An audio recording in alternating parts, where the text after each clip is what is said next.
In the summer of 1992, the Queen was at her Scottish retreat, recovering from the bombshell of the Morton book, unaware of the aftershock that was about to follow.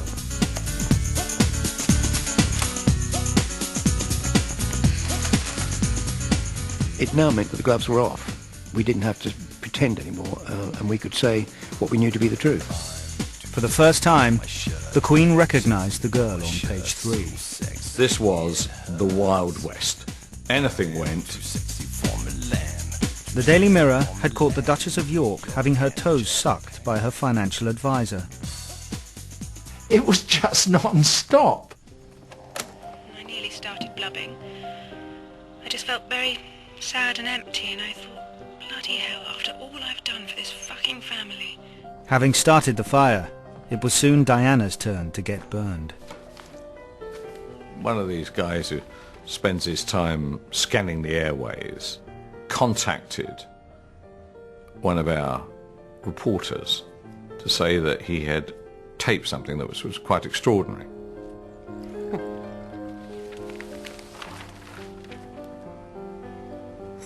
The phone conversation between Diana and her friend James Gilby again showed the home life of the Windsors as cold and dysfunctional.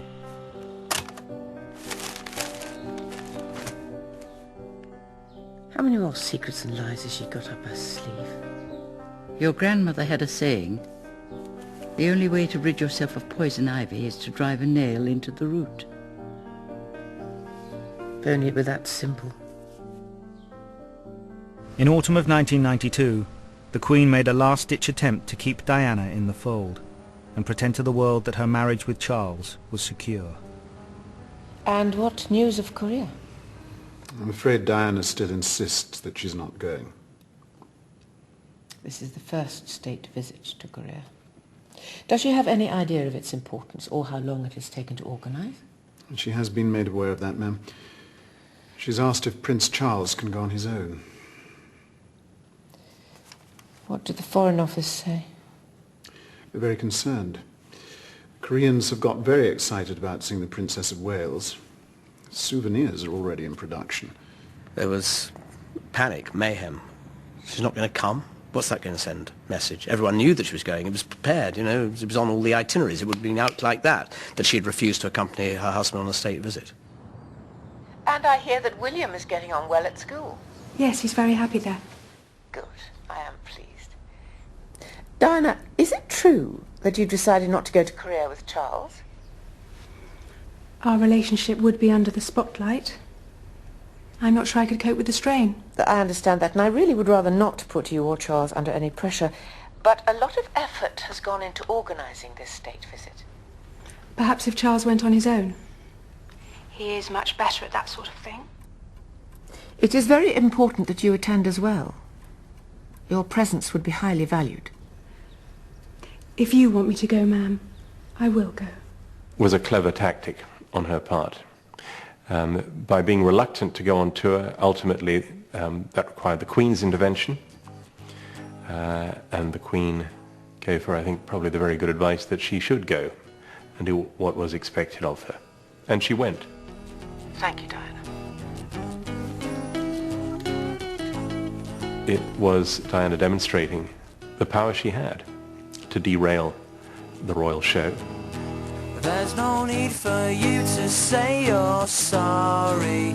Goodbye, I'm going home. Unofficially, it's being called the Togetherness Tour. I don't care no more, so don't you. All attention from the British press was focused on any mutual signs of affection being shown between the Prince and the Princess. I hate the way that even though you know you're wrong. So everyone says, oh yes, there was a photograph at the graveyard where they were looking solemn, and that was used to suggest that they were incapable of speaking to one another. Actually, they weren't only looking solemn, they were looking in opposite directions. There was no physical empathy. You could drive an icebreaker between the two of them. That's how frosty the sort of body language was. Very bright. You think that everything you've done's fantastic. Your music shine, it keeps me up all night, up all night.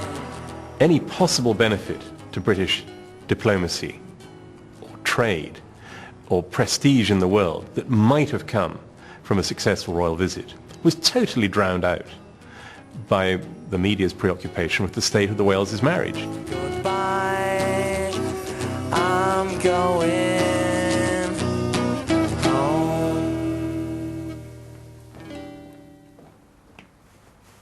As all hope for a reconciliation was left behind in Korea, the tabloid press were now turning their attention to the Queen, the head of the family and the head of the state. Unfortunately, the press have got it into their heads that we've been trying to deceive them about Charles and Diana. So now it's gloves off, is it? I'm very sorry, ma'am. I will chase up the tax committee. Robert, I fail to understand how a committee of intelligent people have taken so long to reach a conclusion. Whatever happens now, it will look as if our attempt to pay tax is due to a bunch of witless hacks from the Sun. Perhaps if we came clean to the press about Charles and Diana, it might stop their continual speculation. No, Robert. There is to be no talk of a separation or divorce. Not with the press or anyone else for that matter. Unfortunately for the Queen, the whole country would soon be talking about divorce. Because you see, the problem is I've got to be in London tomorrow night. The Daily Mirror was telephoned by a man who we never named, and I, of course, will never name him, who said he had this tape of Prince Charles speaking to a lady, and there was a sexual content in this tape, and he was a radio ham. Oh, I'll just live inside your trousers. He'd had it for many months, but was actually frightened of telling anyone about it. He thought he might end up in the Tower.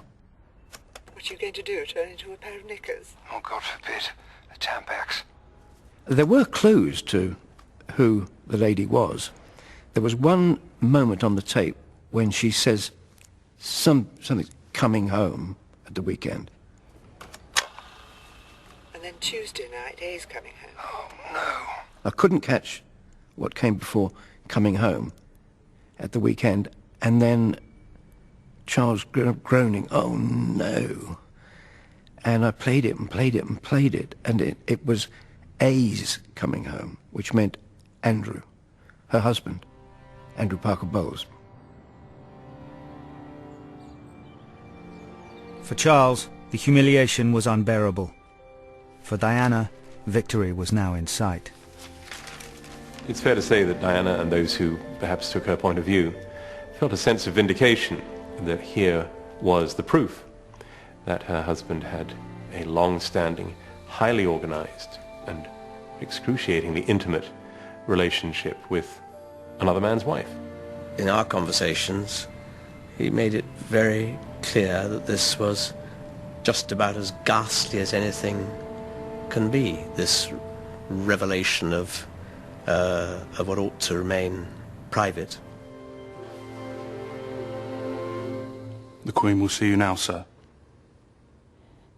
The Queen had always wondered why Charles got involved with a woman like Camilla. Camilla had a very lively reputation as a young woman. She was said to have taught the young men of Sussex a thing or two. So the idea of him being involved with this woman, married somebody else, incidentally,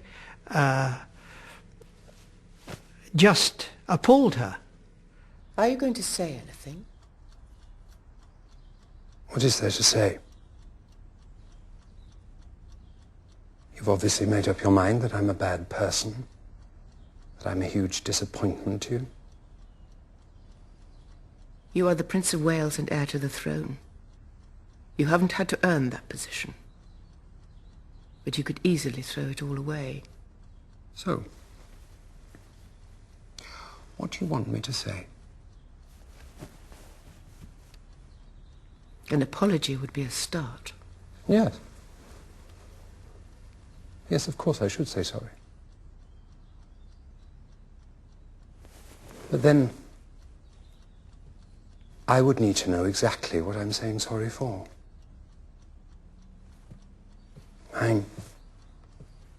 Should I be sorry for looking for affection, looking for love, looking for someone to share my sadness, my sorrows and my joys? You're married with 2 children. I'm not the first Prince of Wales to have a mistress, nor shall I be the last. But you are the first Prince of Wales to have it announced by the press. It is not my fault if this country is infested with tabloid journalists. What do you mean, not your fault?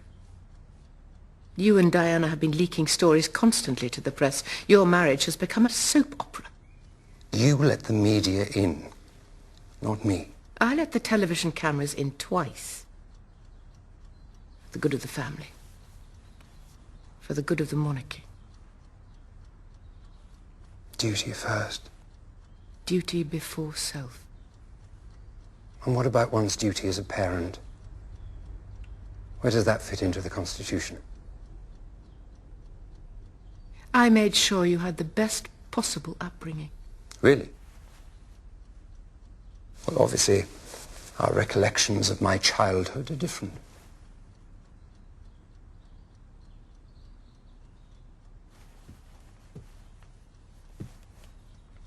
I'll say one thing for Diana.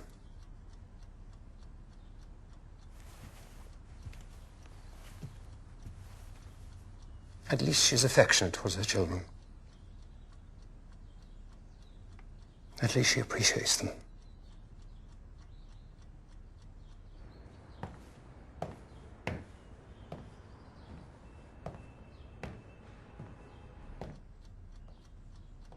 The whole idea of the heir to the throne going through what was obviously going to be a divorce would have been absolutely against her upbringing. Her father, George VI, divorce was out as far as he was concerned, and that would have been transmitted very clearly to the Queen.